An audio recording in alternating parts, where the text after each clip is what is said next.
Hai yang di sana, aku Evie dari Georgia. Jadi, aku terlihat seperti gadis remaja biasa, ya kan? Kalian tunggu saja sampai kalian lihat apa yang bisa kulakukan. Anak-anak zaman sekarang sangat kasar dan sulit diatur. Kusalahkan para orang tua, sudah tak ada lagi kedisiplinan. Lihat, mereka bahkan tak hormati kepala sekolah mereka. Tapi tak masalah, aku tahu cara menangani mereka. Begitulah, hanya beberapa kata dan kelas langsung diam. Apa ini Bu Gardner? Wisata itu yang kami nantikan selama berbulan-bulan. Berkat perilaku buruk semuanya. Ya, lebih tepatnya berkat tindakan kalian 25 orang dari 300 murid yang ada. Tak seorang pun punya sesuatu untuk dinantikan tahun ini. Oke, kalau begitu Bu, hukum kami. Tapi kenapa harus menyeret seluruh angkatan dalam hal ini? Kelas yang lain pasti tak akan membiarkan kami sendiri setelah ini.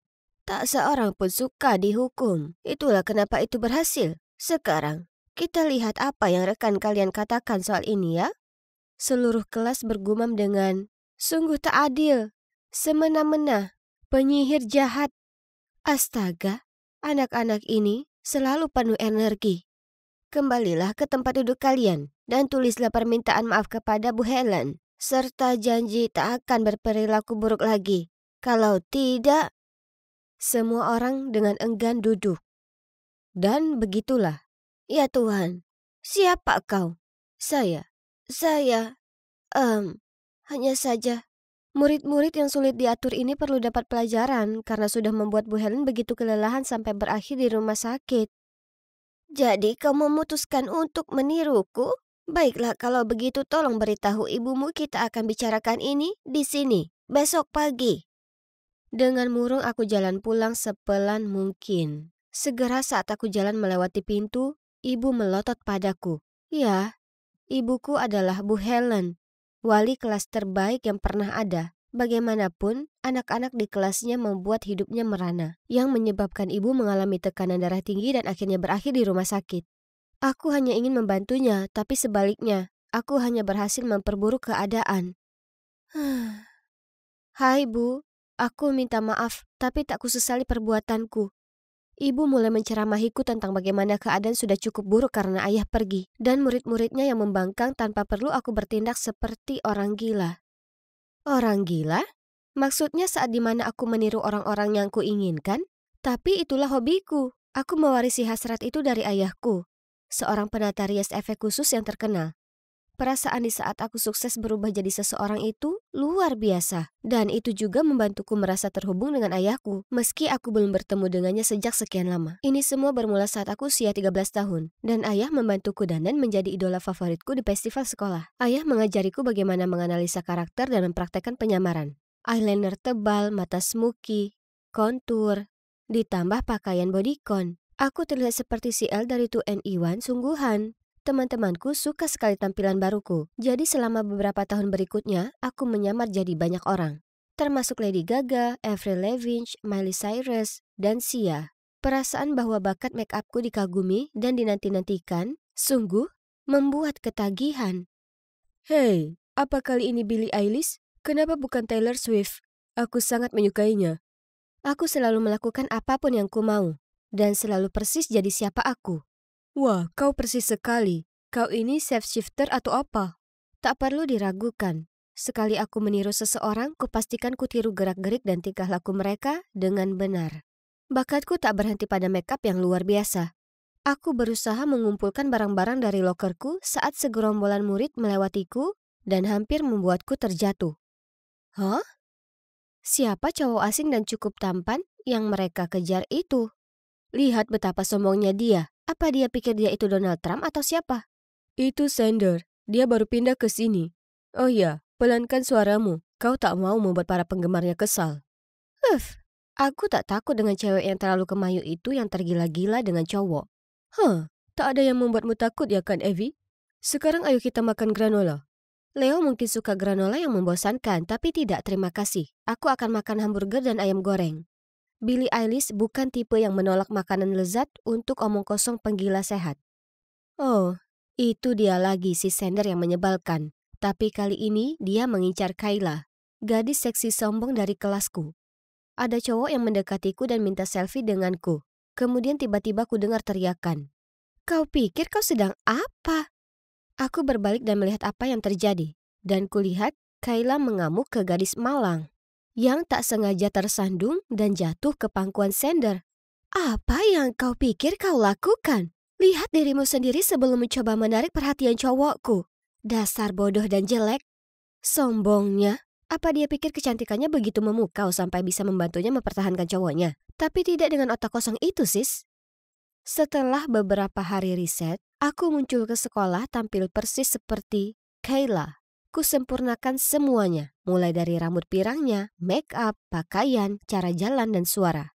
Jujur, kali ini aku cukup gugup.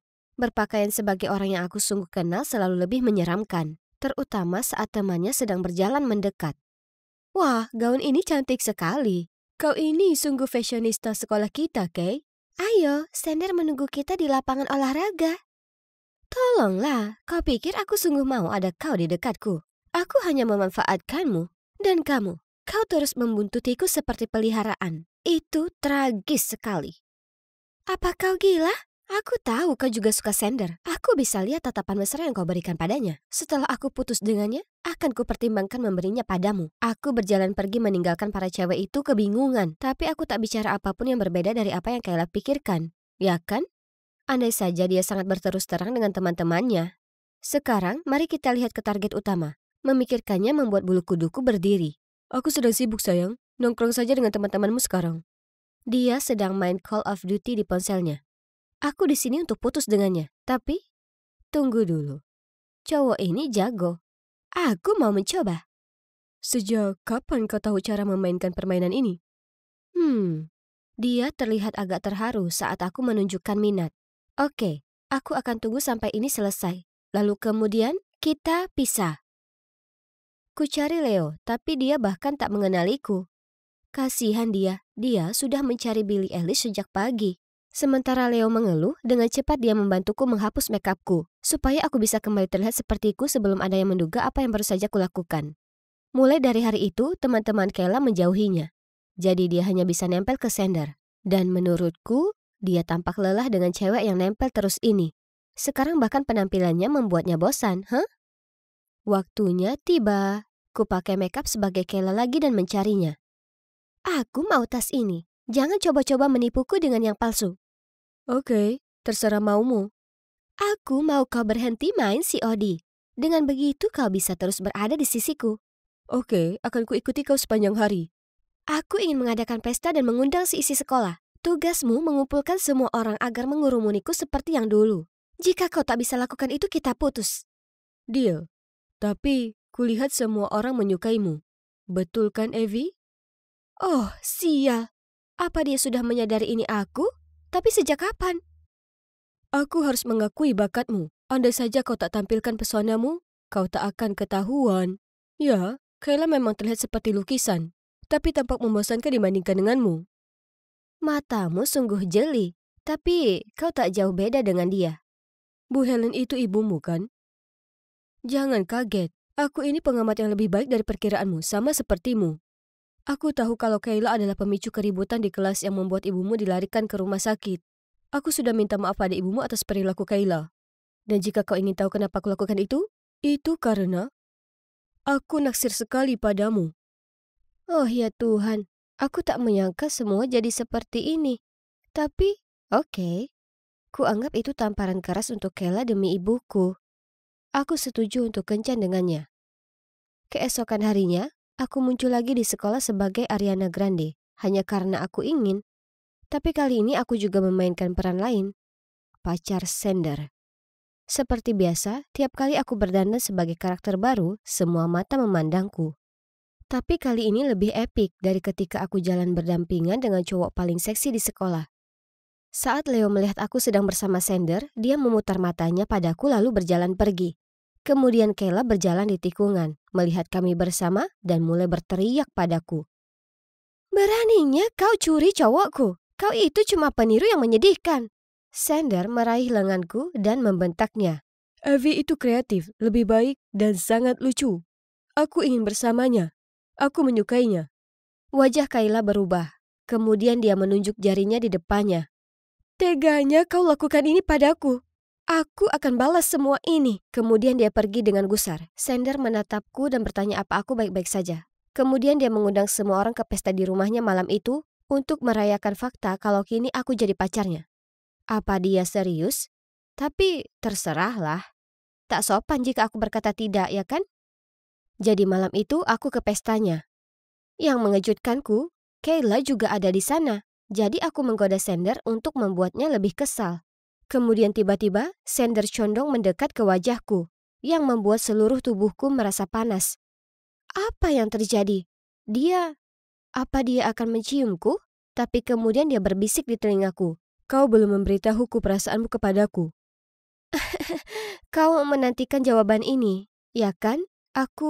Tapi sebelum bisa kujawab, Leo muncul entah dari mana, meraih tanganku dan menyeretku keluar dari sana. Apa yang kau lakukan? Akulah yang seharusnya mengajukan pertanyaan itu padamu. Apa yang akan kau katakan? Bahwa aku juga punya perasaan padamu? Semua ini hanya jebakan antara Sander dan Kayla untuk mempermalukanmu. Untung bagimu aku tiba tepat waktu dan mencuri dengar Kayla bicara dengan teman-temannya tentang rencana kotor ini. Apa yang kau bicarakan? Kau pikir aku akan jatuh ke dalam perangkap mereka begitu mudah? Aku sudah tahu trik kotor mereka dan hendak beritahu semua orang betapa brengsek mereka.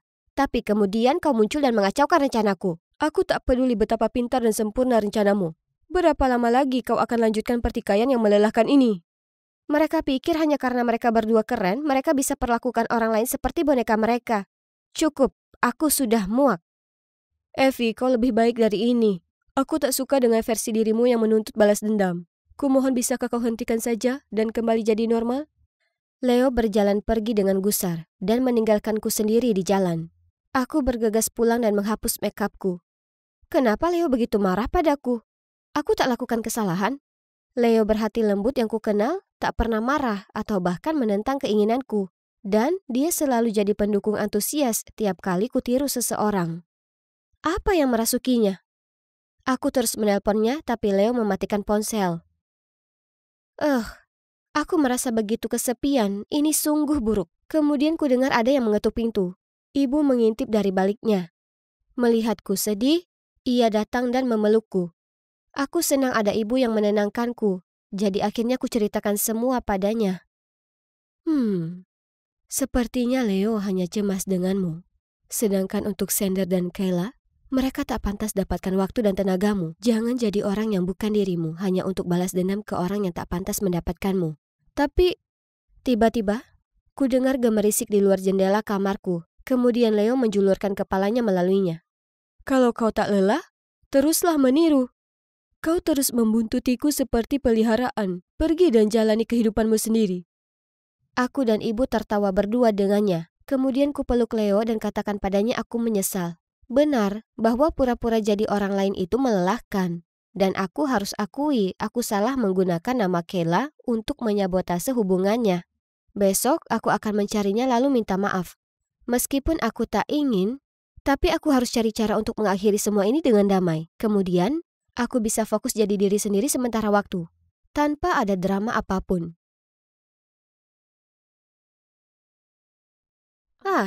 Ini dia. Terima kasih Tuhan, akhirnya kutemukan juga. Cosmic Jazz? Siapa Jazz? Aku Jen. Kau Cosmic Jazz, admin dari kotak surat astrologi rahasia. Berhentilah berpura-pura, aku tahu ini kau. Aku sudah baca buku catatanmu. Analisa astrologimu luar biasa. Kau benar-benar paham dengan tugasmu soal cowok yang kukatakan padamu ingin kutaklukkan. Kau ini idolaku. Hah? Oh, ternyata cewek seksi kami si Keira ini, dia cewek aneh yang bertanya padaku, atau sebaiknya ku sebut aliasku Cosmic Jazz, untuk membantunya merayu para cowok? Tapi dari semua orang, kenapa harus dia yang tahu tentang identitasku? Dia tahu terlalu banyak. Ayo kita berteman, oke? Aku akan menjaga rahasiamu. Aku janji. Oke, tapi tak ada yang boleh tahu soal ini. Persahabatan rahasia. Aku paham. Ini permintaan pertemanan atau sebuah kontrak? Aku seharusnya tak berteman dengan cewek seksi penghuni di sini, tapi sepertinya aku tak punya banyak pilihan. Jika sampai ada yang tahu kalau aku ini Cosmic Jazz, maka aku akan didepak dari grup admin astrologi. Hei, kau ini buta atau apa? Kau tak lihat jalan? Ku ambil bukuku dengan diam. Lebih baik aku tak terlibat dengan si pencari perhatian ini. Aku hendak pergi saat Rebecca meraih tanganku. Kau tak bisa pergi begitu saja. Kau rusakkan layar iPhone baruku. Jadi aku mau tahu apa yang akan kau lakukan soal itu. Kepalamu itu untuk pajangan atau apa? Karena kau bertingkah seperti anak manja tak punya otak. Apa kau lihat? Kau tak tahu siapa aku. Dan kenapa kau memutar matamu? Keira tak berhenti di sana. Saat dia sudah selesai mengejek Rebecca, dia membuatnya berlari, menangis. Kemudian Keira mengedip padaku dan berjalan pergi. Cewek Leo imut dan terkenal mau berteman denganku. Kurasa itu bukan hal yang buruk, ya kan? Di balik tampilan luarnya yang kompetitif dan kurang ajar, Keira itu sebenarnya cewek yang hangat dan optimis. Tapi tak heran, karena Leo biasanya sangat tulus dan berdedikasi. Dia bahkan memberiku gaun putih cantik ini, hanya karena dia bilang itu cocok dengan warna kulitku. Oh tidak, sekarang aku mengacaukannya. Dasar botol saus bodoh. Aku bergegas ke kamar mandi, mencoba membersihkannya. Jasmine, beri aku batang sabun itu. SOS. Ini. Oh ya Tuhan. Apa? Melalui tirai kulihat bayangan seorang cowok jangkung sedang mandi. Kau harusnya berhenti merangsek masuk ke kamar mandi seperti itu. Kita ada penghuni baru. Dia... Tunggu, bisakah aku selesaikan dulu di sini sebelum kita berkenalan secara resmi? Jasmine minta maaf padanya, lalu menyeretku keluar dari sana. Ternyata itu Mark, teman sekelas kakakku David. Dan dia akan tinggal bersama kami sementara dia menyelesaikan program magangnya. Mark berjalan keluar dari pancuran tak lama setelahnya. Dan, ya Tuhan, dia sangat menawan. Lihatlah kulit kecoklatan itu, otot yang terlihat, dan senyum yang cerah. Terima kasih semesta. Dia perkenalkan dirinya, tapi telingaku berdenging dan aku tak bisa mendengar apapun. Cupid sudah menyerangku. Dia bahkan membantuku membersihkan saus tomat di seluruh karpet dan lantai dapur. Sungguh laki-laki yang baik. Lalu saat suasana sudah mulai tenang, aku menyelinap ke kamar David dan mencari-cari di sekeliling. Mencoba temukan lebih banyak informasi mengenai temannya yang seksi ini. Lalu itu dia, Mark lahir di tanggal 22 Mei. Jadi dia itu Gemini. Hadiah sempurna bagi cewek Aquarius. Aku pergi ke sekolah dengan langkah ringan. Oh, sungguh hari yang indah. Dengan cepat aku berbaris saat ku dengar peluit pelatih. Kabar yang beredar adalah kami punya pelatih basket baru yang sangat tampan. Oh, ayolah. Bagaimana bisa ada pelatih yang tampan? Tapi... Oh, ya ampun. Itu sulit dipercaya.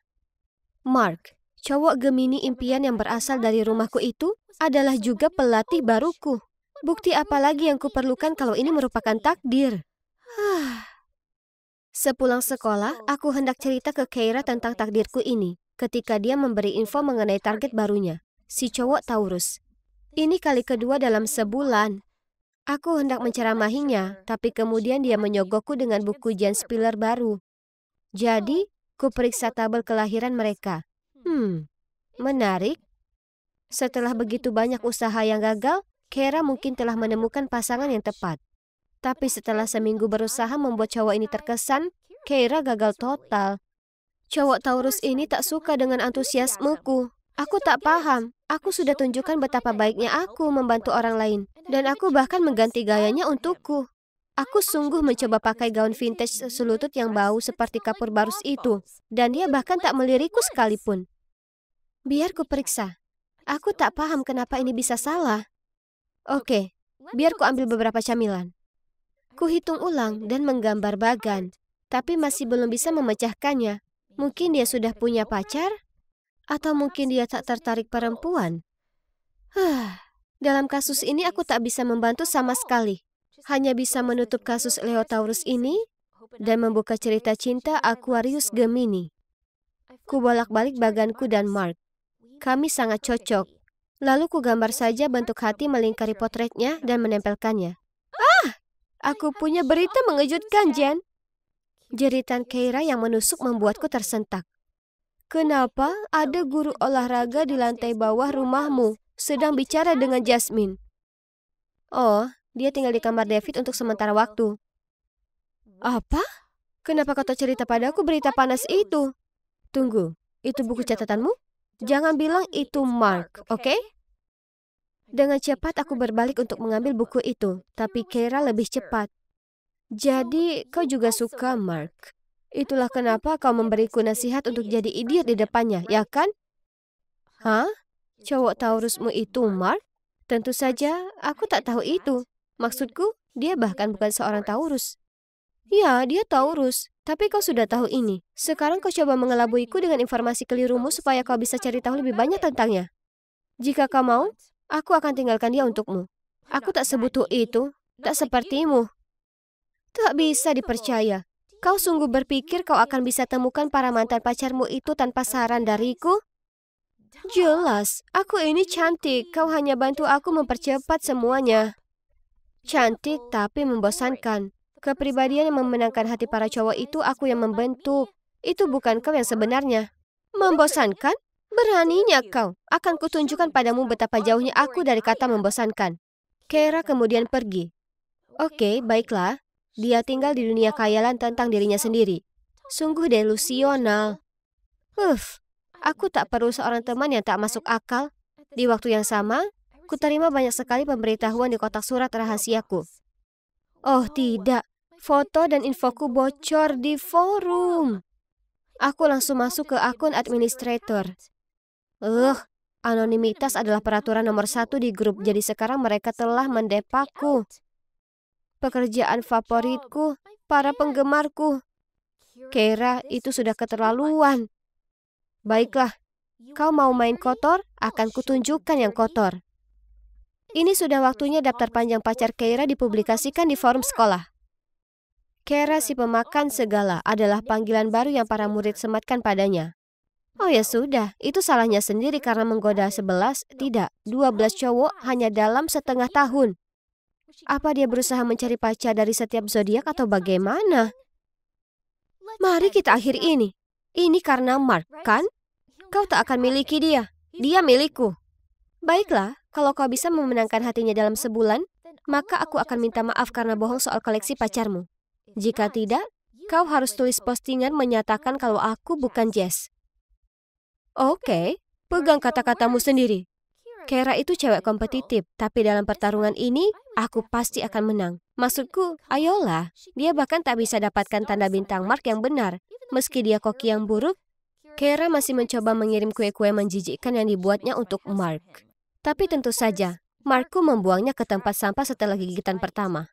Dia juga pura-pura pingsan dan jatuh ke pelukannya tiap pelajaran basket. Mark terlihat sangat tak nyaman. Sungguh tak heran, mengingat dia itu 100% Gemini, bukan Taurus. Jadi akting cewek rapuh itu tak akan berhasil padanya. Sedangkan hubunganku dengannya, ya, itu berjalan dengan baik. Dan terima kasih berkat tanda bintang kami yang telah ditetapkan, yang harus kulakukan hanyalah menjadi diri sendiri. Contohnya, pada malam lalu, saat aku kebetulan menyebut ada bintang jatuh, dengan antusias dia mengajakku dan Jasmine pergi melihatnya. Kemudian minggu lalu, dia mengundangku dan Jasmine ke peternakan seorang teman, yang mana sangat asik. Kulihat tatapan menawan yang diberikannya padaku. Jadi andai Jess tak ada di sana, dia pasti akan mengutarakan cintanya padaku. Dan itu benar bahwa tak perlu kutunggu lama, karena malam itu, tiba-tiba ku dengar ada ketukan di pintuku. Manis sekali, ditinggalkannya 2 tiket nonton untukku. Rasakan itu Keira, aku tahu aku akan menang kali ini. Aku berencana sekali mengambil foto kami berpegangan tangan di bioskop dan mengirimnya ke Keira. Malam berikutnya, tak kulihat Mark di rumah. Jadi kurasa dia ingin aku menemuinya di bioskop. Ini sangat romantis. Aku ada di bangku yang tepat, tapi dia belum ada di sana. Jantungku berdetak sangat kencang sampai kukira akan meledak. Saat filmnya dimulai, lampu dipadamkan. Dan saat itulah ada yang mendekati baris tempat dudukku. Dengan gugup aku pura-pura menatap layar saat dia datang duduk di sebelahku. Kenapa kau di sini? Lebih ke apa yang kau lakukan di sini?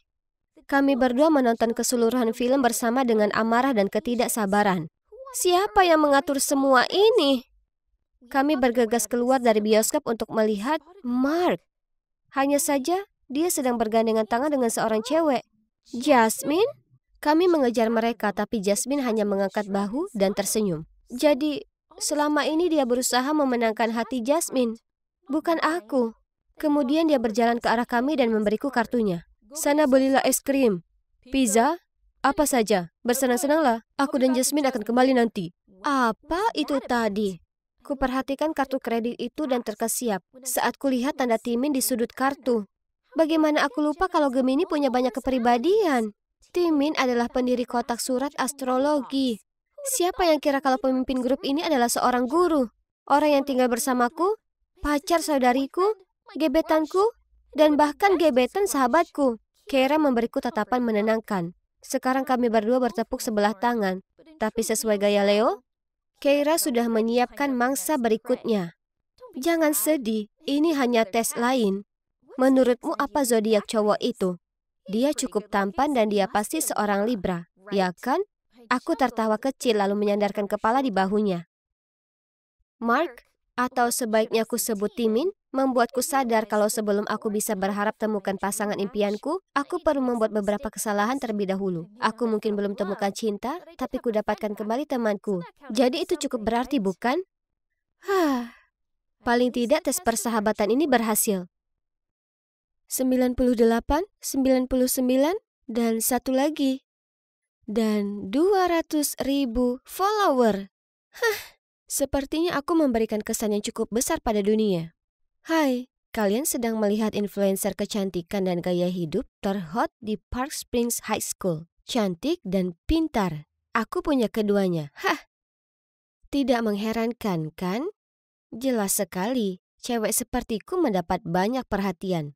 Oh, itu Ben si kutu buku kami, fanboy nomor satuku. Dia selalu mengikutiku berkeliling sekolah dan menawarkan bantuan padaku dalam, segala hal. Aku tak menyalahkannya, maksudku pada dasarnya akulah ratunya.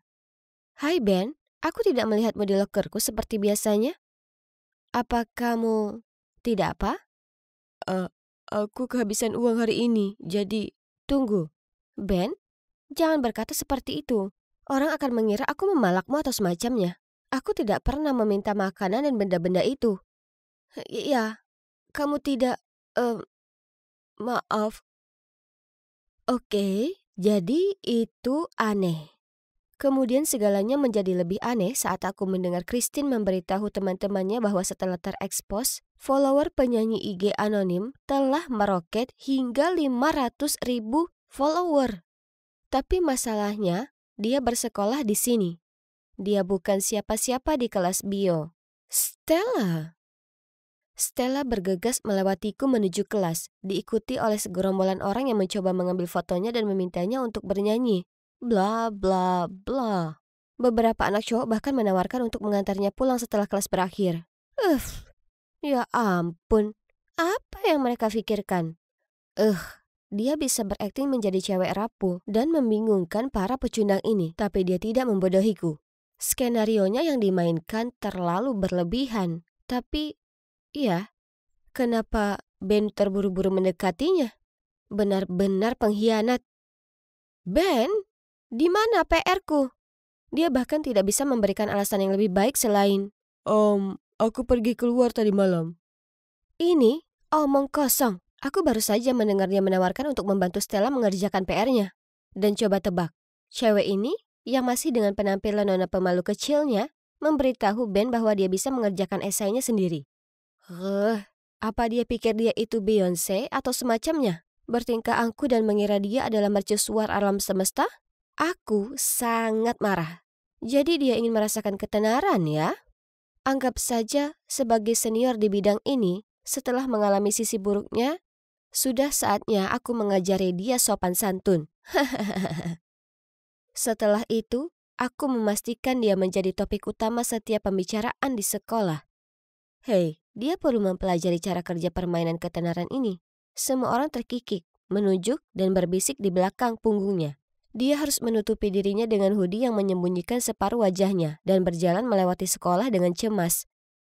Ya, Aku tahu betul perasaan paranoid itu ketika kamu terobsesi dengan kenapa orang terus memandangmu dengan aneh. Lalu suatu hari aku sedang meletakkan buku-bukuku kembali ke lokerku saat aku melihat sekilas seseorang berlari melewatiku sambil menangis. Itu adalah Stella. Dan dia menjatuhkan catatan yang berbunyi, jika aku jadi kamu, aku tidak akan pernah muncul di sekolah. Lagi, kamu konyol. Astaga, apakah orang-orang mengatakan hal ini? Ini terlalu kasar. Apa yang terjadi? Astaga, ya ampun. Dia tidak mengira akulah yang menulis ini, kan? Sejak hari itu, Ben benar-benar mengabaikanku. Dan lebih buruk lagi, dia terpaku pada Stella yang menghiburnya saat orang-orang membicarakan dia di belakang. Astaga. Lalu suatu hari, aku sedang mengikat tali sepatu dan aku mendengar beberapa pemandu sorak mencoba membuka telepon seseorang.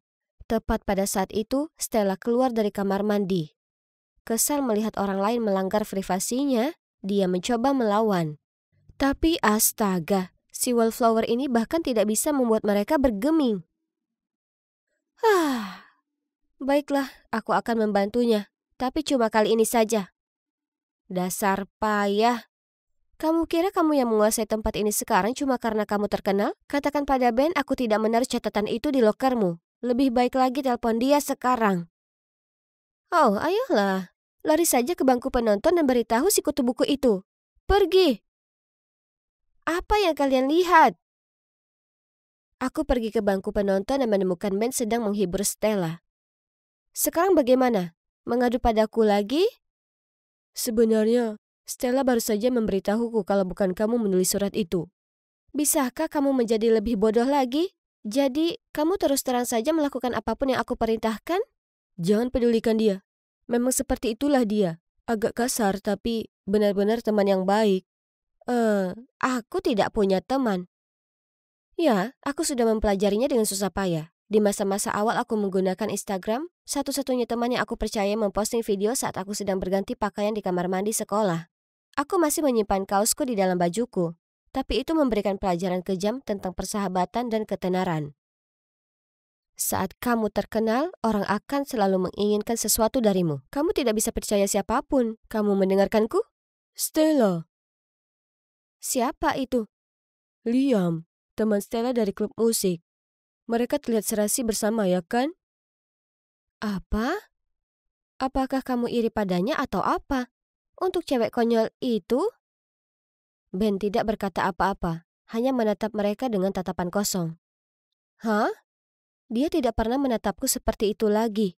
Sekarang aku bukan lagi ratu Instagram. Itu berarti aku bukan lagi ratunya. Memang benar tidak ada orang yang bisa kupercaya. Beberapa hari kemudian, ada pertandingan rugby besar.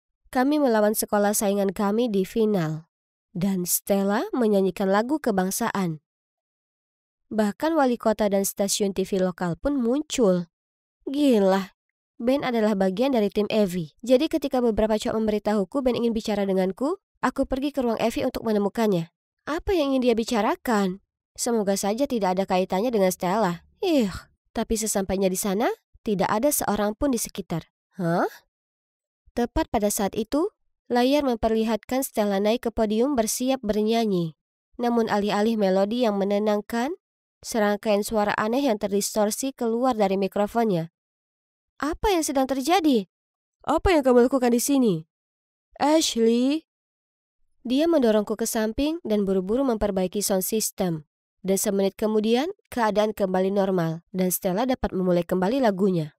Ben menatapku dengan pandangan menuduh, lalu menyeretku ke belakang bangku penonton, di mana kami bertemu dengan Stella dan Liam. Lalu Ben memberitahunya bahwa aku telah mengacaukan mikrofonnya. Bagaimana bisa dia mengira aku mampu melakukan hal sejahat itu? Sementara itu, orang Liam ini turun tangan dengan mengatakan bahwa itu mungkin kesalahan teknis. Ya, terserahlah, aku mau pergi. Tapi Liam menyusulku. Aneh, bukankah dia dan Stella punya perasaan? Ia langsung membantahnya dan mengatakan mereka hanya kenalan dari klub musik.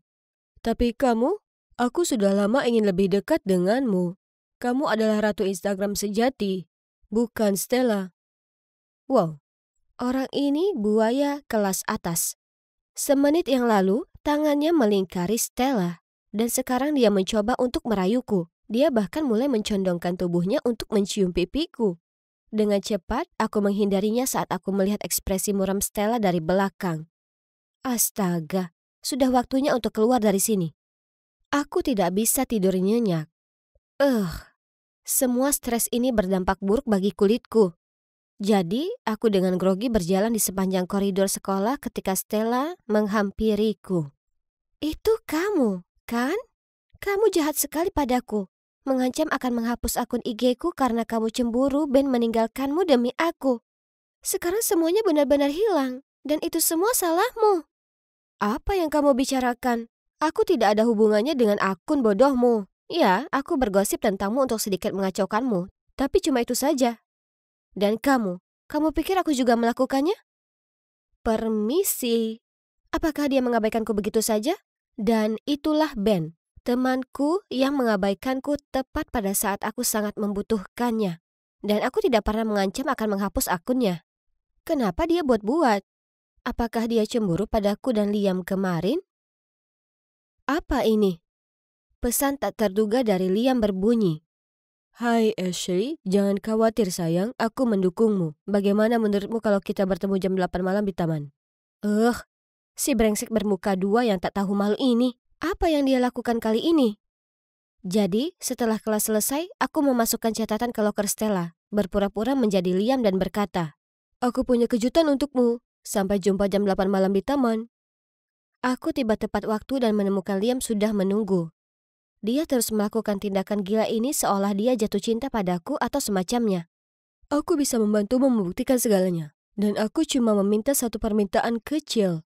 Yaitu kalau kamu mau jadi pacarku. Kamu bisa melakukan itu? Tapi bagaimana caranya? Ya, kamu bisa saja menyalahkan orang lain. Misalnya, Ben. Oh sayang, kamu tidak perlu melakukan apapun. Datang saja padaku dan biarkan cowokmu ini yang menanganinya. Orang ini membuatku ingin muntah. Tapi aku tetap harus bersikap tenang agar aku bisa mengetahui apa yang disembunyikan oleh cowok ini. Kedengarannya menarik, tapi aku ingin tahu lebih banyak.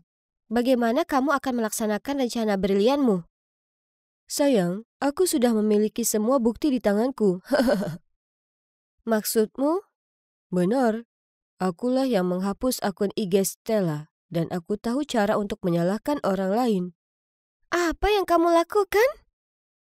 Ashley, aku membiarkan rasa cemburuku membutakanku. Jadi ketika aku melihatnya meraihmu tepat di depanku, aku baru saja melakukan hal bodoh. Setidaknya kamu bukan satu-satunya orang bodoh di sini. Dia mempermainkan kita berdua. Dan sebagai catatan, dia bukan tipeku. Tipemu? Coba ku tebak. Seseorang seperti Ben? Dia sangat bodoh sehingga dia tidak pernah menyadari bahwa aku mempunyai perasaan padanya. Tapi, kamu lebih mirip tipenya daripada aku. Selain itu, cara dia meninggalkanku saat aku sangat membutuhkannya. Ashley, aku tidak bermaksud menyakitimu seperti itu. Kamu selalu berada di sana sepanjang waktu? Ya, aku sudah mendengar semuanya, termasuk bagian tentang bagaimana perasaanmu terhadapku. Dengar, itu tidak seperti yang kamu pikirkan. Aku tidak menyukai Stella seperti itu. Masalahnya adalah, aku melihatnya bernyanyi di kedai kopi, dan langsung menyadari bahwa dia adalah penyanyi anonim favoritku di Instagram. Jadi, aku tidak sengaja mengungkapkan identitasnya secara online. Satu hal mengarah ke hal lain. Aku merasa sangat bersalah sehingga aku ingin membantu di sisi Stella, dan tanpa sengaja mendorongmu menjauh. Dan bukan berarti aku tidak mempercayaimu. Setelah kamu pergi, ku coba yakinkan semua orang kamu tidak melakukannya, tapi mereka tidak mempercayaiku. Lalu Stella menunjukkan padaku catatan di lokernya tentang Liam yang mengajaknya kencan. Dan aku mengenali tulisan tanganmu. Aku jadi khawatir. Jadi, kamu tidak menyerangku? Ya, aku tahu kamu terkadang terlihat dingin. Tapi jauh di lubuk hati, hatimu baik. Jadi, ternyata Stella menjadi viral, berarti beberapa penyanyi lounge lokal kehilangan banyak pertunjukan. Jadi dia menyewa Liam untuk menghapus akun Stella selamanya. Orang ini bukan main-main. Catatan itu, pemandu sorak, kecelakaan mikrofon. Dia bertanggung jawab atas semuanya. Beruntungnya aku Aku berhasil mengaktifkan mode rekaman di ponselku untuk seluruh percakapanku dengannya. Jadi keesokan harinya, aku melaporkannya ke kepala sekolah. Ya, tidak ada perbuatan buruk yang luput dari hukuman. Jadi aku harap dia menikmati masa hukumannya, Liam. Lalu aku tidak lagi bersolo karir. Aku punya teman baru di sisiku, yang sekarang telah keluar dari media sosial dan menikmati hasratnya untuk bernyanyi. Dan Ben tetaplah Ben. Orang bodoh, tapi orang bodoh milikku.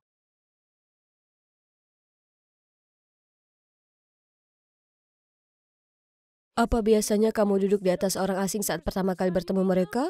Si brengsek ini, aku akan segera menunjukkan kepadanya bahwa dia mempermainkan gadis yang salah. Tidak apa-apa, tolong jangan pukul dia. Jangan khawatir. Dan ini karena sudah memalak anak kecil. Tidak, kamu salah. Dia baru saja menyelamatkanku dari para tukang palak itu. Dan dia baru saja mengajariku cara melawan mereka. Ya ampun, pikirku. Itu hanya karena tas anak laki-laki itu tergeletak di tanah dan cowok itu memegangi lengannya seolah hendak memukulnya. Aku dengan canggung berdiri, benar-benar berteriak meminta maaf lalu langsung berlari pulang. Jadi, seperti yang kalian lihat, rumahku sedikit berbeda dari biasanya. Orang tuaku menjalankan panti jompo, jadi aku tumbuh dikelilingi oleh para lansia. Kamu pasti sangat malu sehingga meninggalkan dia terbaring di sana dan melarikan diri. Pertama kali aku bertemu suamiku, aku juga menjatuhkannya dengan Dolio Cagiku. Mungkin anak ini adalah jodohmu? Tidak mungkin, Bu Jones. Tiba-tiba ayahku mendengus melewati kami. Oh tidak, aku tahu tatapan itu. Ada sesuatu yang buruk. Akhir-akhir ini keuangan kita tidak begitu baik. Aku mengejarnya untuk memastikan dia baik-baik saja. Dan menemukannya sedang berbicara dengan seorang pria di halaman. Saat melihatku, pria asing itu melambai padaku. Apa kamu kenal orang ini? Hah? Itu adalah pria yang hampir aku pukul sebelumnya. Benar, orang yang hampir kamu buat pingsan adalah anakku. Aku melihat semuanya, jadi aku mengikutimu ke sini. Dia bergaul dengan kelompok yang buruk dan kehilangan fokus pada studinya. Aku mau kamu mengarahkannya ke arah yang benar. Aku tidak mau menjadi babysitter. Maafkan aku. Sayang sekali panti jompo ini, kan? Sepertinya itu harus segera ditutup. Meski begitu, jika dibutuhkan, aku tidak keberatan menjadi sponsor utama. Hah? Ini gila. Jadi, yang perlu kulakukan hanyalah mengawasi putranya dan semua masalah panti jompo akan terselesaikan? Ayah bilang aku tidak perlu melakukannya jika aku tidak mau. Tapi bagaimana aku bisa mengatakan tidak? Oke, aku akan melakukannya. Jadi, aku akan pindah ke sekolah mana? Astaga, semuanya di sini sangat berkilau. Tapi jika aku punya pilihan, ini akan menjadi sekolah terakhir di kota ini yang ingin aku hadiri. Aku memasuki ruang kelas dan berjalan ke satu-satunya kursi kosong yang kebetulan ada di belakang. Aku hendak duduk, lalu... Beberapa cowok menarik kursi ke samping dan membuatku terjatuh. Sebuah tangan tampak menarikku ke atas. Tetapi ketika aku hendak meraihnya, tangan itu segera menariknya kembali. Membuatku duduk di sana dengan rasa malu. Sementara semua orang menertawakanku. Ups, maaf. Kurasa sebaiknya aku hanya membantu saat diminta, kan? Itu Black. Aku langsung memasang kembali wajah dinginku, duduk dan memakai headphone. Berpura-pura seperti aku tidak mendengar komentar dari siswa lain tentang penampilanku yang sederhana. Cewek ini sepertinya menarik. Biasa, 1 juta jika kamu bisa memenangkan hatinya dalam sebulan. Setuju? Black melirik ke arahku dan mencibir pria itu. Gampang, sepakat. Jadi begitulah yang akan terjadi, bukan? Untungnya, aku belum menyalakan musik. Itulah sebabnya aku mendengar keseluruhan percakapan. Biarkan aku membantumu mendapatkan uang saku tambahan, Black. Dan tidak butuh waktu lama baginya untuk mulai melaksanakan rencananya. Saat makan siang, dia dengan antusias mengajakku ke kantin, membimbingku mencari makanan, dan bahkan meminta petugas makan siang untuk membelikanku porsi yogurt tambahan. Usaha yang bagus. Aku sedang mencoba menikmati makan siangku ketika sebuah suara melengking terdengar. Bangun dan ambilkan aku makanan. Aku ingin cupcake seperti milikmu. Sekarang. Astaga, kenapa beberapa cewek berpikir tidak apa-apa memperlakukan pria seperti ini? Karena frustrasi, aku pergi ke sana, mengambil kue dari nampan anak cowok itu dan memasukkannya ke dalam mulutnya. Nah, bahagia sekarang? Kasihan sekali. Lenganmu pasti patah sangat parah sampai kamu tidak bisa mengambil makanan sendiri. Biar aku yang bantu. Sama-sama. Apa kamu gila? Kamu sudah mati hari ini. Dia mengangkat tangannya hendak menamparku, tapi aku segera menghindar hingga menyebabkan dia jatuh ke tanah.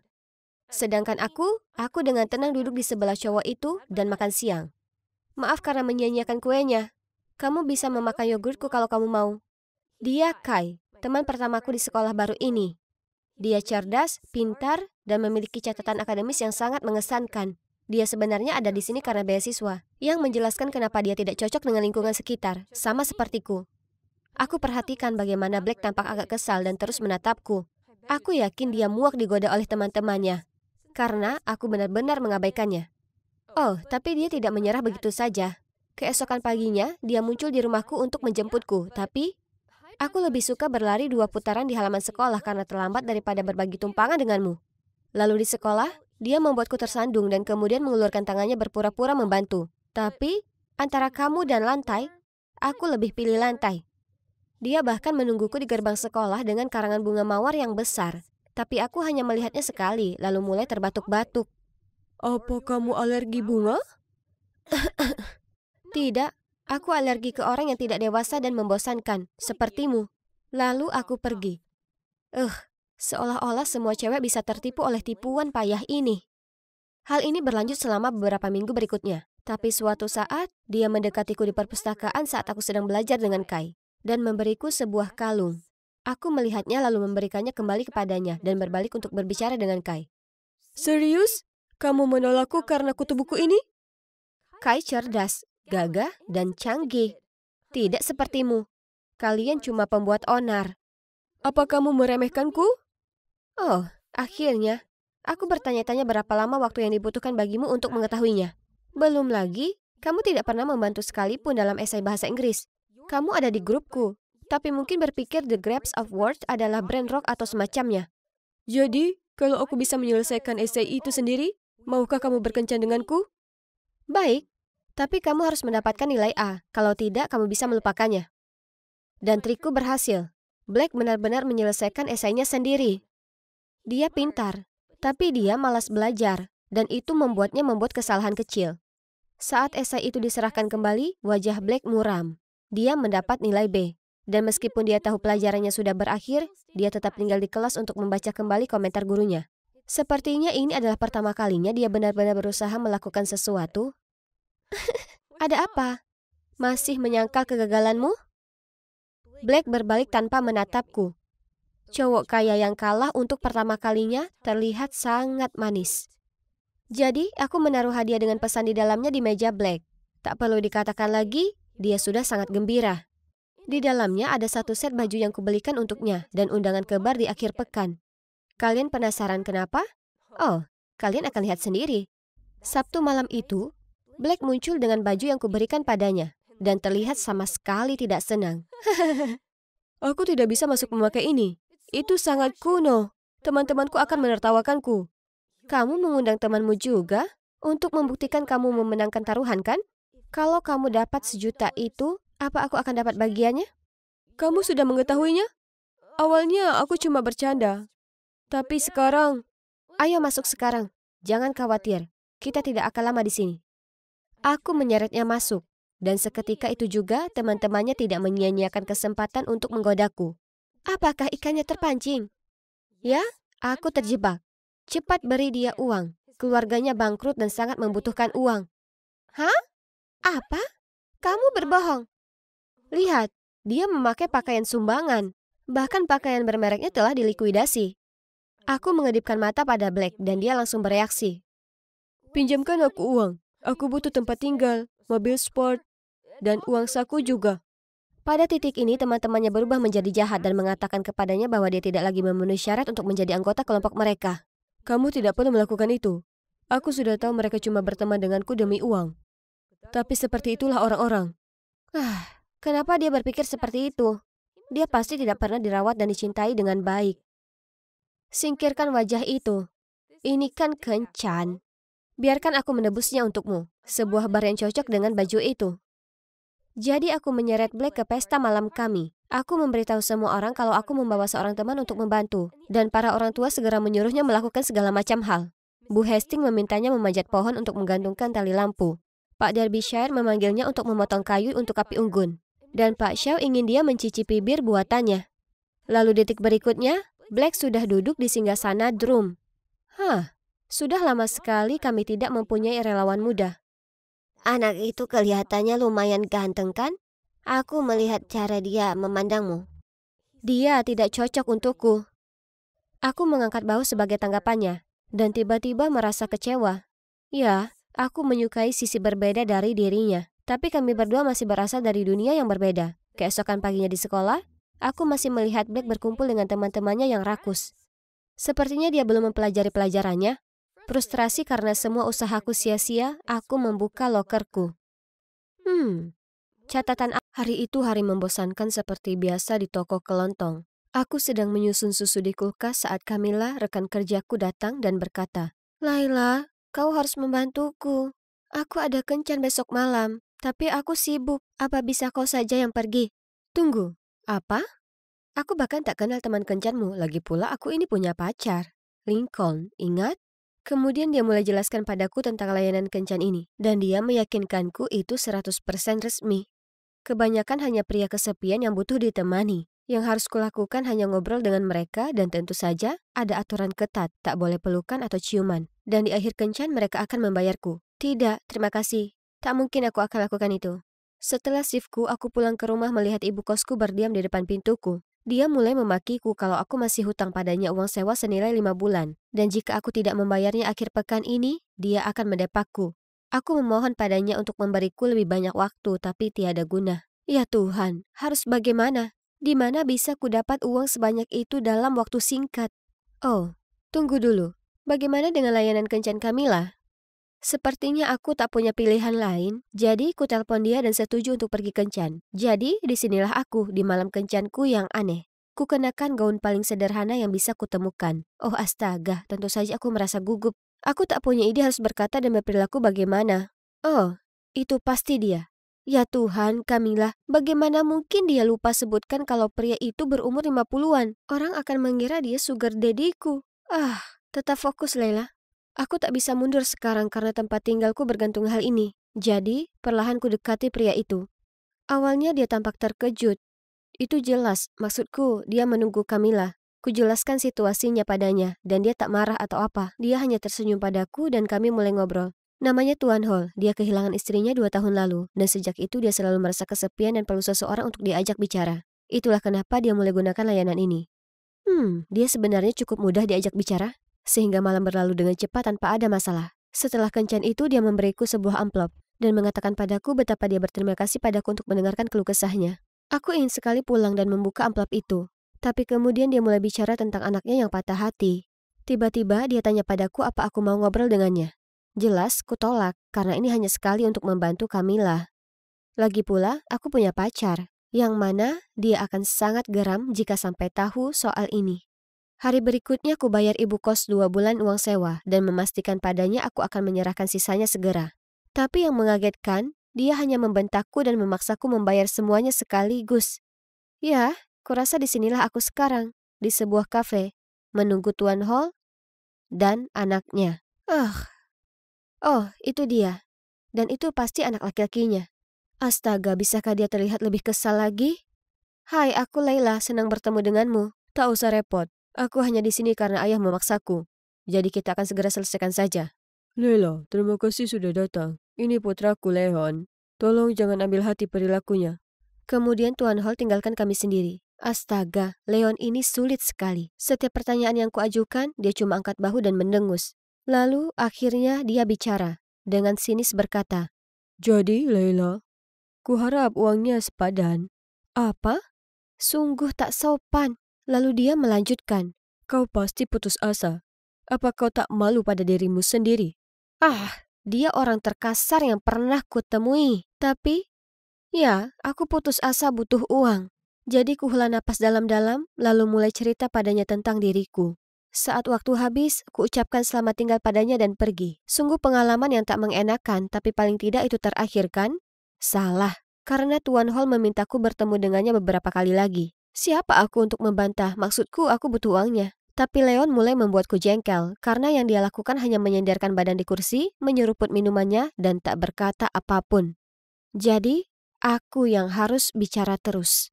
Aku mulai cerita padanya semua hal, tentang masa laluku, keluargaku, dan teman-temanku, dan bahkan rencana masa depanku. Dan Leon hanya duduk di sana mendengarkan semuanya. Untungnya akhirnya selesai. Lalu Tuan Hall membayarku, jadi aku tak harus bertemu Leon lagi. Karena beberapa minggu terakhir disibukkan dengan kencan bersama Tuan Hall dan putranya, aku tak sering bertemu dengan Lincoln. Jadi, di akhir pekan, kuundang dia datang ke tempatku dan masak untuknya. Kami duduk di sofa sambil nonton film saat Lincoln berkata dengan nada serius. Leila, kita perlu bicara. Tapi tiba-tiba ponselku berdering. Itu Tuan Hall. Aku segera ke balkon untuk mengangkatnya. Dia ingin aku jadi pasangan Leon di pernikahan putra tertuanya. Dan dia mau membayar double.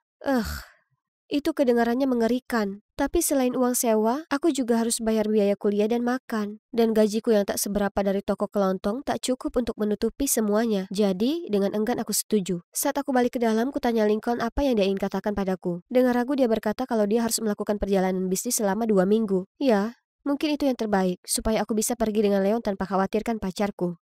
Aku sangat merasa bersalah. Aku janji ini akan jadi yang terakhir kali aku mau melakukannya. Leon datang menjemputku, dan segera saat dia melihatku memakai gaunku, dia bersikeras aku tak bisa pakai gaun jelek itu.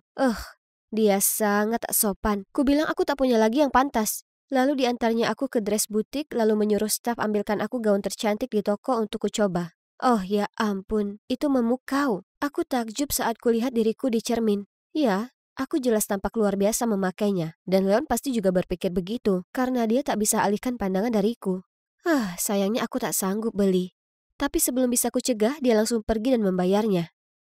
Sungguh mengesalkan. Aku sedang duduk di gereja menunggu acara pernikahan mulai, saat Leon mulai menggoda beberapa gadis. Syukurlah Lincoln tak seperti si brengsek itu. Kemudian semua orang duduk dan pernikahan dimulai. Mempelai pria berjalan ke altar dengan setelan jas mewah. Astaga, pasti senang jadi orang kaya. Tapi bukankah itu? Apakah itu Lincoln? Lincolnku? Mata kami bertemu dan dia terlihat sama kagetnya denganku. Tapi bukannya lari padaku dan jelaskan semuanya? Dia hanya mengacuhkanku dan melanjutkan pernikahan. Aku harus lihat mereka mengucap janji, bertukar cincin, dan berciuman.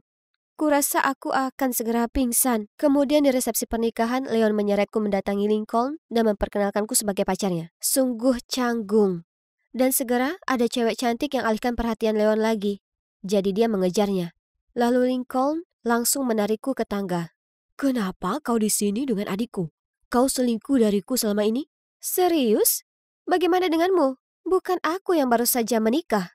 Biar ku jelaskan, ini tak seperti kelihatannya. Tepat di saat itu Leon muncul dan bertanya kenapa kami bicara di sini. Aku mengarang cerita sedang mencoba menemukan kamar kecil. Kemudian kukatakan pada Leon aku pusing dan memintanya mengantarku pulang. Ini sangat membingungkan. Bagaimana bisa pacarku yang sempurna sekarang menikah dengan orang lain? Dia terus mengirim pesan padaku mengatakan dia ingin bertemu dan bicara.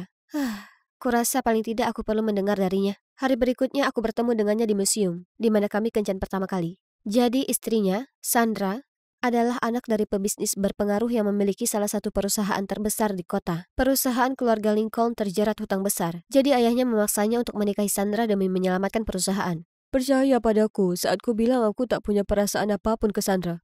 Itu hanya bisnis. Aku hanya mencintaimu. Tolong jangan tinggalkan aku. Aku janji segera setelah perusahaan kembali normal, aku akan layangkan gugatan cerai. Ya, aku tahu kalian mungkin mengira aku gila, tapi aku juga masih mencintainya. Lagi pula, jika pernikahan itu cuma sementara supaya bisa menyelamatkan bisnis keluarganya, maka itu dapat dipahami ya kan? Dia mengucapkan selamat tinggal lalu pergi. Tapi setelahnya, Lincoln berubah. Tiap kali ku kirim pesan dan menelponnya, dia memberitahuku dia sibuk dan akan menelponku balik, tapi tak pernah dilakukannya. Kurasa kehidupan rumah tangga menyibukkannya. Seolah ini belum cukup membuat frustrasi, aku harus berurusan dengan Leon. Dia terus muncul ke tempatku dan menggangguku. Suatu kali dia muncul sambil mabuk mengeluh soal mantannya yang baru saja dinikahi orang lain.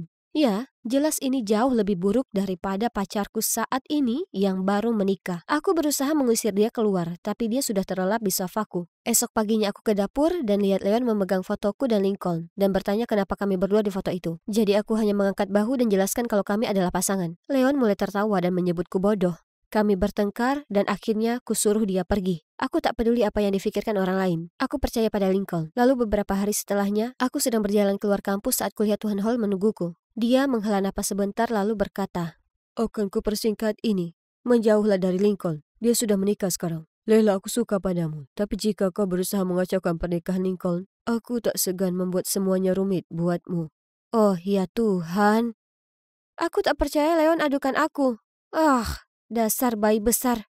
Diliputi amarah ku keluarkan ponsel dan ku omeli dia. Oh ya Tuhan, aku tak percaya kau cerita ayahmu soal aku dan Lincoln. Kau ini sungguh brengsek.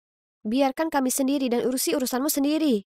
Jika kau percaya Lincoln, maka itu salahmu. Tapi dia tak sepolos kelihatannya. Dia dan ayah akan lakukan apapun untuk perusahaan. Apa maksudnya itu? Kututup teleponnya tanpa biarkan dia berkata-kata lagi. Si brengsek ini bahkan tak coba menutupi tindakannya.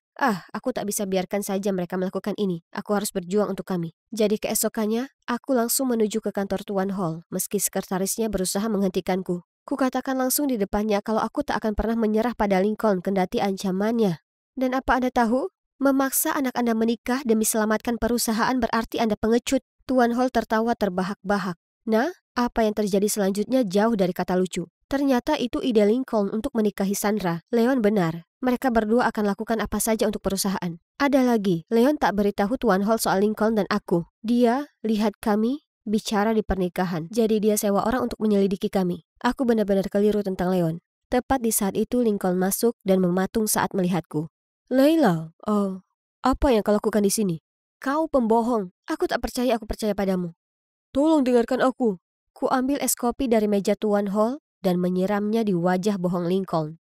Kita putus. Diliputi emosi dan perasaan seperti orang yang bodoh sekali, aku segera ke bar terdekat untuk meredakan kesedihanku. Aku hendak menenggak gelas keempat ketika ada tangan menghentikanku. Bisakah Lincoln tinggalkan aku sendiri? Tapi saat aku mendongak itu Leon. Kenapa kau sangat baik padaku? Maksudku, aku menyalahkanmu karena mengadu ke ayahmu. Kau harusnya membenciku. Karena aku menyukaimu. Aku merasa ruangan itu berputar saat mendengar kata-katanya. Kemudian semuanya perlahan jelas. Leon sangat terpukul saat pacarnya putus dengannya.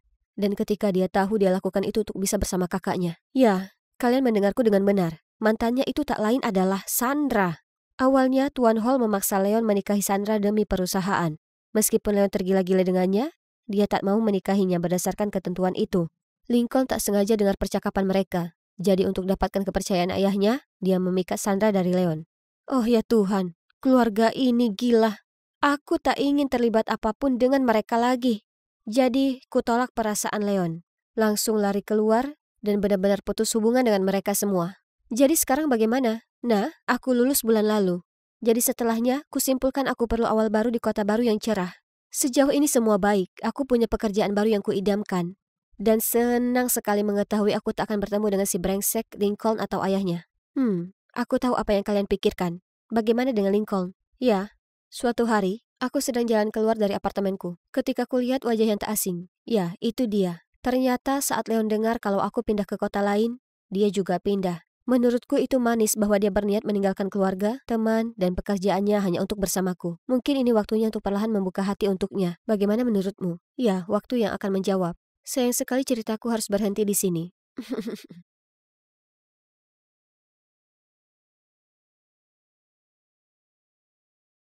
Aku baru sampai di sekolah, tapi aku bisa tahu ada yang tak beres. Bro, ada apa ribut-ribut? Apakah lakukan hal gila lagi? Lihat ini. Astaga jijik. Maaf, salah jalan. Lewat sini.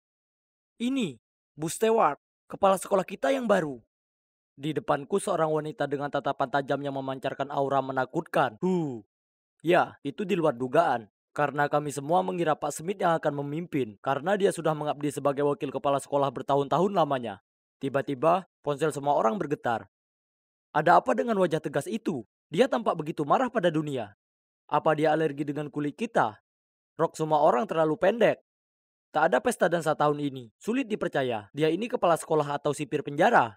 Perhatian para cowok. Dia tahu tempat merokok rahasia kita. Astaga, lihat semua wajah yang disematkan di ponsel mereka. Para penyebar gosip. Selama beberapa hari berikutnya, rumor tentang kepala sekolah kami yang baru sepertinya tersebar kemana-mana. Info tentangnya sepertinya lebih banyak dicari daripada tiket Imagine Dragon. Dan juga, sejak hari pertama kepala sekolah tiba di sini, serangkaian cerita aneh mulai beredar. Suatu hari aku berjalan menuju kelas dan mendengar cerita paling konyol di dunia. Sekolahku berhantu. Dasar idiot. Diam-diam aku merayap di bawah meja. Lalu tiba-tiba aku julurkan kepala ke atas dan berteriak, "Bu!" Yang menyebabkan semua temanku melompat ketakutan. Hahaha, dasar payah. Semua cerita seram itu omong kosong. Kau tak percaya? Hah? Tapi Stacy melihatnya. Oh tidak. Stacy? Aku tak tahu mereka menyeret gebetanku ke dalam masalah gosip konyol ini. Dia biasanya cewek yang paling pintar. Tak yakin apa yang mempengaruhinya. Setelah itu, Stacy rendahkan suaranya dan mulai bicara dengan bersemangat soal pertemuannya dengan siluet yang muncul di depan kantor kepala sekolah. Tapi yang paling buruk, sebelum dia bisa melihatnya lebih dekat, siluet itu menghilang. Itu mungkin cuma penjaga keamanan. Tidak, saat aku pergi, aku masih melihatnya tertidur di ruangannya. Dia bahkan memeriksa kamera dan melihat Stacy hanya berdiri dan mengatakan halo, meski tak ada seorang pun di sana. Seram kan? Kemudian cerita berlanjut ketika seseorang menyatakan kalau kepala sekolah yang baru adalah penyihir dan membawa kekuatan jahat ke sekolah. Oh Tuhan, Stacy, aku perlu menariknya keluar dari kacaunya omong kosong ini sekarang juga. Tapi tak peduli apapun yang kukatakan, dia bersikeras. Aku melihatnya dengan mata kepalaku sendiri. Bagaimana jika memang mampu melakukan sihir hitam? Oh, ayolah, kita ini bukan anak kecil lagi, Stace. Kekuatan jahat, penyihir, setan, mereka tak nyata. Tapi kamu mungkin akan dapat masalah kalau kepala sekolah mulai menyelidiki siapa yang menyebarkan rumor. Josh, ini membuatku gila. Aku harus pastikan apa yang kulihat. Tapi aku takut. Bisa kau ikut denganku? Kumohon. Aku ragu sejenak kemudian mengangguk. Oke, gerbang belakang, jam 10 malam ini. Mari kita sudahi ini. Ditambah, ini akan jadi kesempatan besar membuat gebetanku terkesan, ya kan? Malam itu, aku tiba di titik pertemuan kami lebih awal dan menunggu. Aku kedinginan, dan aku takkan bohong. Aku merinding. Oke, tenanglah Josh. Hantu itu cuma tipu daya pikiran, dan ini waktunya tunjukkan pada pacar masa depanku betapa tangguhnya aku. Saat aku terhanyut dalam lamunan, ada tangan yang tiba-tiba menyentuh bahuku. Yesus, Stacy, kau tahu jam berapa ini? Oh maaf, aku agak terlambat. Apa aku menakutimu? Tentu saja tidak. Mari masuk dan selesaikan obsesimu ini. Tapi, bagaimana caranya kita masuk ke dalam? Stacy menunjukkan lubang besar di pagar sekolah yang tersembunyi di dekat semak-semak. Kami lalu dengan hati-hati menyelinap melewatinya dan sukses menghindari petugas keamanan. Mudah sekali. Di dalam, seluruh koridor sekolah gelap gulita. Dan lampu jalanan bersinar melalui jendela kaca. Skenario ini terlihat seperti film horor, tapi tak ada yang perlu ditakutkan, ya kan? Kugunakan senter untuk memandu Stacy ke ruang kepala sekolah. Saat tiba-tiba suara pekikan keras membuat jantungku mau berhenti. Stacy bergelayut padaku ketakutan. Tenang, kurasa itu hanya suara dari pengeras suara yang berderak. Apa kau takut, Stis? Tidak. Ayo kita pergi. Tapi kemudian segera setelah suara berisik itu berhenti, suara seram lain muncul. Langkah kaki. Apa petugas keamanan sudah melihat kami berdua? Aku berbalik dan tak ada apapun kecuali ruang kosong. Begitu saja. Kami lanjut berjalan dan dia juga berjalan. Dan ketika kami berhenti, dia juga berhenti. Kemudian segera saat langkah kaki itu mulai bergegas ke arah kami, kuraih tangan Stacy dan berlari secepat yang ku bisa. Masuk ke ruangan kepala sekolah dan menutup pintu. Dengar, Stacy, langkah kaki itu mungkin dari petugas keamanan. Kau tahu, jelas kita satu-satunya yang ada di sini. Jadi, berhenti percaya dengan hal seperti ini, oke? Aku baru saja selesai bicara saat tiba-tiba pintu terbuka lebar. Dan, bisa kulihat sosok tak bergiming berdiri di sana. Itu dia! Ya Tuhan, aku begitu takut sampai ketutup mataku dan pegangan ke Stacy. Kemudian saat kubuka mataku, bayangan itu mendekati kami. Ketakutan, aku segera menuju pintu untuk kabur. Dan, bang! Baik aku dan hantu itu terjatuh. Mike, apa kau tak apa? Mike? Kami bertiga duduk dengan canggung di tepi jalan di luar sekolah. Tak perlu angin dingin untuk membuat hatiku membeku. Karena ternyata Stacy sudah punya pacar. Pacarnya itu tak lain adalah Mike, sahabatku. Aku buang-buang waktu berlagak jadi pahlawan. Dan jika kalian penasaran kenapa Mike ada di sana, jawabannya adalah untuk membantu Stacy menggelar pertunjukan hantu ini. Itu benar. Baik suara derak dan langkah kaki itu semua buatannya. Tunggu dulu. Kenapa dia mengarang cerita hantu ini? Dia bahkan siapkan suatu drama untukku dan yang lain untuk mengakuinya. Stacy menjelaskan kalau ini hanya karena kepala sekolah yang baru terlalu kasar. Membuat aturan ketat dan menyusahkan para murid. Tapi kurasa tak ada satupun dari aturan itu banyak berpengaruh baginya. Maksudku, toh Stacy selalu jadi murid teladan. Jadi kenapa dia harus berbuat sejauh ini? Aku bertanya tapi Stacy hanya mengacuhkanku dan memintaku untuk merahasiakannya. Di beberapa hari berikutnya, orang-orang terus bertanya padaku mengenai ekspedisi tengah malamku. Awalnya, aku hanya diam saja karena tak mau terlibat dalam gosip yang mengganggu. Dan teringat lagi tentang bagaimana sahabatku ternyata adalah sainganku dalam percintaan. Bagaimanapun, rumor tentang sekolah berhantu beredar cepat dan sampai ke media. Ketakutan melingkupi sekolah. Beberapa murid bahkan pindah ke tempat lain karena mereka terlalu ketakutan.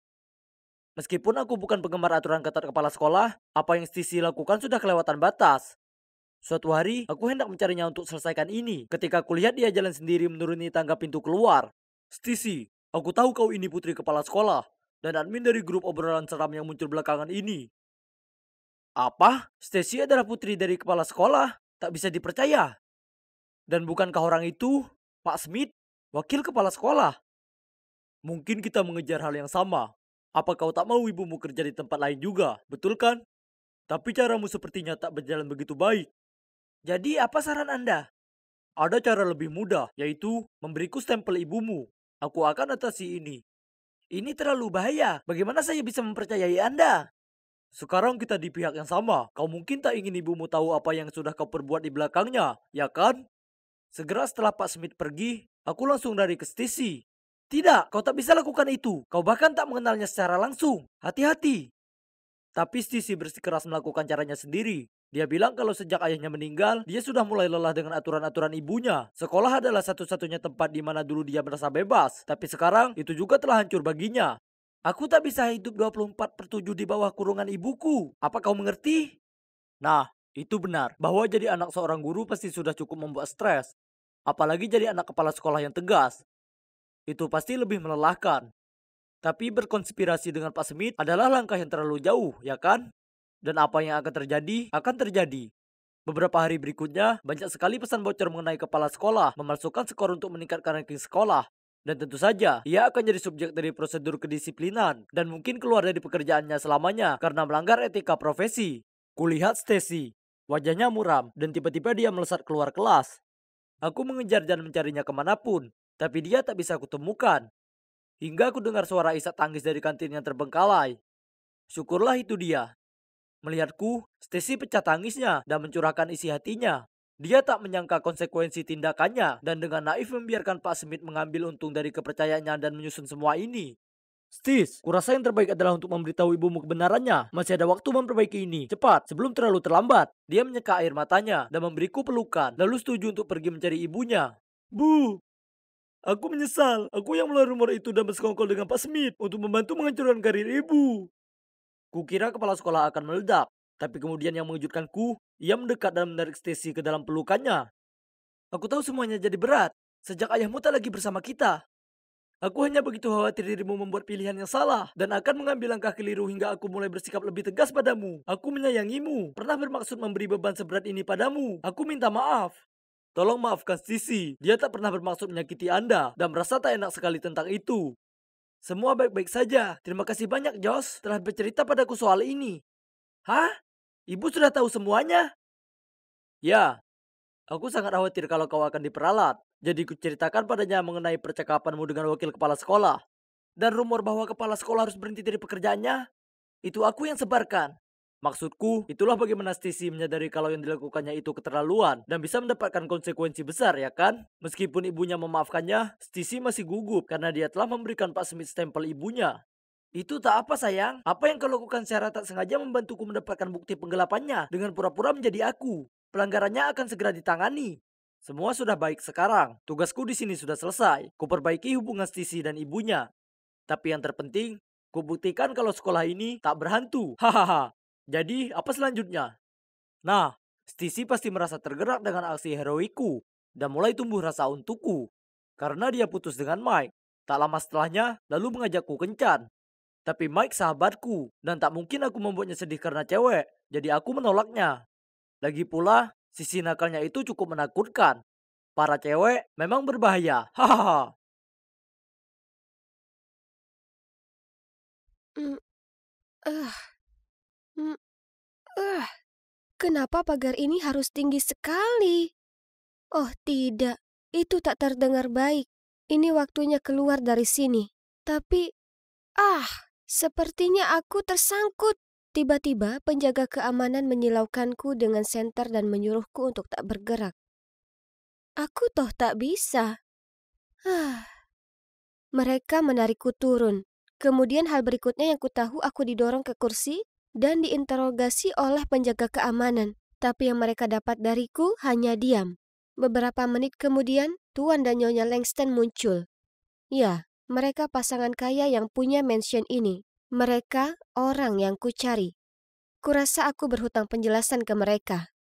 Aku minta maaf atas gangguan ini, tapi tak seperti yang Anda kira. Kulihat iklan lowongan untuk pelayan, dan aku ingin melamar. Tapi para penjaga bilang aku terlalu muda dan menolak membiarkanku masuk. Masalahnya, ayahku punya kelainan jantung, dan jika ia tak segera menerima perawatan, maka peluangnya ia tak akan selamat. Aku benar-benar tak punya pilihan, jadi kumohon apa bisa kudapatkan pekerjaannya dan juga gaji 6 bulan dibayar di muka? Tepat di saat itu, seorang gadis seumuranku terjatuh di ruangan itu, mengintip ke pasangan Langston, kemudian mulai tertawa. Carla, ini tak bisa diterima. Apa kau tak malu dengan hasil ujian masuk ke Franchise Academy yang buruk? Kau harusnya belajar giat untuk menebus itu, bukan berpesta di jam seperti ini. Si Carla ini hanya memutar mata, lalu dengan goyah jalan keluar. Kuperhatikan Tuan Langston menenangkan istrinya yang sepertinya sangat tertekan dengan perilaku gadis yang tak pengertian itu. Jadi, kalau begitu ini pasti putri mereka. Mereka pastinya menganggap pendidikannya penting. Dan dia daftar ke sekolahku. Itu memberiku ide. Kalian tahu, jika kalian ingin meningkatkan performa akademik Carla, aku bisa membantu kalian. Mereka berdua memberiku pandangan skeptis, jadi kutunjukkan ke mereka catatan akademikku. Dan memberitahu mereka aku ini valediktorian dan sukses dapat beasiswa di Franchise Academy. Mendengar pencapaianku, semua kekhawatiran mereka segera sirna. Dan begitulah, mereka mendapat ide yang beresiko. Mereka akan bayar biaya rumah sakit ayahku hingga ia benar-benar pulih jika kugunakan identitas Carla dan terbang ke Korea Selatan untuk belajar di SMA internasional di sana. Sementara Carla akan ambil posisiku dan daftar di Franchise Academy seperti yang mereka harapkan. Kesepakatan ini kedengarannya seperti jawaban dari doa-doaku, tapi aku tahu ini akan sulit. Pura-pura jadi orang lain di negara yang sungguh berbeda, itu di luar pemahamanku. Jadi aku setuju melakukannya, tapi hanya dengan 2 syarat tambahan. Pertama, harus ada wali yang akan mengurus semua berkasku dan yang lainnya. Kedua, setelah aku menyelesaikan kesepakatan dan kembali, pasangan Langston harus membantuku masuk ke sekolah impianku. Dan itu adalah Universitas GBA, tentu saja. Mereka memikirkannya, kemudian menjabat tanganku tanda setuju. Tampaknya kami sudah sepakat. Tapi hal berikutnya yang kutahu, aku ada di lingkungan elit di Seoul, Korea. Wah, sungguh mewah. Jadi begini rasanya lahir di keluarga kaya raya. Pak Preston mengantarku ke sekolah dan berulang kali memberitahuku untuk tak menarik perhatian. Bla bla bla. Oh, iya. Pak Preston adalah pengacara pasangan Langston dan menurut kontrak, dia juga waliku. Dia tampaknya sangat serius, tapi kurasa dia cukup baik. Wah, sekolah ini tampak sangat modern. Arsitekturnya sendiri adalah sebuah karya seni. Aku berkeliling mengitari koridor yang tak berujung berusaha menemukan kelasku. Semuanya sepertinya terlihat cukup ramah, dan ketua kelas, Min Jun, bahkan memberiku tur keliling. Semua lukisan, foto, dan model yang luar biasa dari para murid dipamerkan di seluruh gedung. Ruang kelas tak terhitung dari aneka subjek berbeda, dari mulai sains hingga seni, membuatku terkesiap kagum. Aku sedang mengagumi sebuah karya seni saat tiba-tiba Min Jun berseru. Maaf, aku harus pergi. Bully mencariku. Hanya beberapa menit saja, jadi tunggu aku di sini, oke? Kemudian dia bergegas pergi. Jadi aku berlama-lama di sekitar aula. Itulah saat kulihat sekelompok cewek-cewek di sekitar. Kusadari salah satunya dari kelasku yang lama. Aku yakin namanya Isabella. Aku hendak jalan mendekat untuk menyapa mereka. Ketika kusadari mereka sedang memojokkan cewek ini dan memainkan ikat kepalanya. Di mana kau dapat benda mengerikan itu? Kurasa itu dari toko loak atau semacamnya. Kudengar itu tempat orang miskin belanja. Seluruh adegan ini membuatku jijik.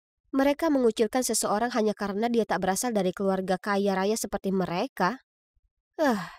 Aku tahu benar perasaan gadis malang itu. Aku harus membantunya. Tapi aku tak ingin mendapat dukungan dari siapapun dan menarik perhatian ke diriku. Apa yang bisa kulakukan? Aku tahu. Hei, gurunya sudah datang. Akan kuulur waktu untuk kalian. Lari! Rencanaku berhasil. Karena Isabella dan teman-temannya mengangguk padaku kemudian segera pergi. Kemudian aku mendatangi cewek itu dan bertanya apa dia baik-baik saja. Menjauh dariku. Dia mengusirku lalu kemudian berlari pergi. Hah? Aku hanya berusaha menolong. Saat aku berbalik, kulihat Mingjun melihatku. Sedikit terkesan kurasa. Dia memberitahuku kalau murid di sini dibagi menjadi 2 golongan, 90% kaya dan sisanya yang 10% adalah anak miskin yang masuk dengan beasiswa. Kebanyakan murid cukup ramah satu sama lain. Ya, kecuali mereka yang baru kusaksikan. Isabella adalah bagian dari anak orang kaya yang mengira bahwa latar belakang mereka membuat mereka lebih unggul dari yang lainnya. Dia sering jahat ke kelompok 10% itu, karena dia percaya mereka tak pantas berada di sini. Dan seperti yang kau bisa tebak, cewek itu kesal. Namanya Suzy. Dia dalam kelompok 10% dan dia cewek terpintar di angkatan kami. Omong kosong. Sekolah ya sekolah. Kita di sini untuk belajar dan seharusnya semua diperlakukan sama. Terlalu benar cewek baru. Aku tahu ada yang berbeda tentangmu. Hari berikutnya saat kelas berakhir, Isabella menepuk bahuku dan berterima kasih karena peringatan tadi. Lalu dia mengajakku bergabung ke kelompoknya untuk makan siang. Aku hendak menolaknya dengan sopan saat Mingjun muncul dan memintaku untuk bergabung dengannya. Terima kasih berkat Mingjun, aku punya alasan untuk segera kabur dari lokasi.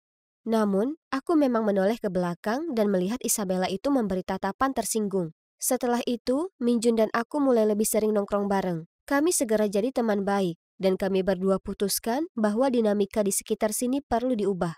Jadi, kami berencana membantu kelompok 10%. Di suatu makan siang, Isabella dan kelompoknya dengan sengaja menabrak seorang cowok, menyebabkannya menumpahkan makanan ke dirinya sendiri, sementara mereka tertawa dan menunjukinya. Aku segera ke sana, mengambil makanan dan menghantamkannya ke wajah Mingjun. Mingjun langsung paham maksudku.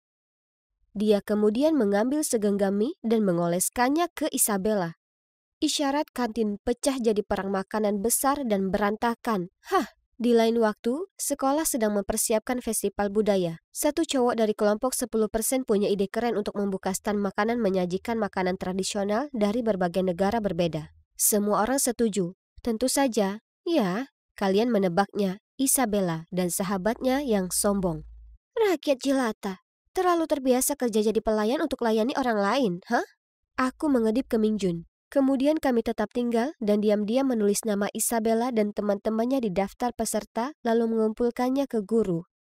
Sekarang, mereka tak punya pilihan lain kecuali menyajikan makanan di festival yang begitu ramai. Bagian paling lucu adalah mereka akhirnya kena batunya saat kelompok 10% itu justru memerintah dan mengeluh. Ratatouille ini terlalu hambar. Tambahkan garam lebih banyak. Dan, milk tea ini terlalu manis. Buat yang baru dengan lebih sedikit gula. Harus kuakui, kunikmati menyaksikan anak-anak jahat ini menggeliat. Tapi kurasa kesenanganku ini bukannya tak diperhatikan. Karena setelahnya, Isabella mendatangiku. Anak jelata itu tak selevel denganmu dan aku. Kusarankan kau lebih memperhatikan dengan siapa kau memilih bergaul. Atau kau bisa berakhir diperlakukan seperti mereka. Terserah. Aku hanya memutar mataku, berjalan pergi darinya, lalu lanjut bergaul dengan teman-temanku kelompok 10%. Isabella dan pengikutnya memberiku tatapan tak senang, tapi karena nama dan kekayaan pasangan Langston, hanya itu yang bisa mereka lakukan. Seperti itulah masa SMA-ku berjalan.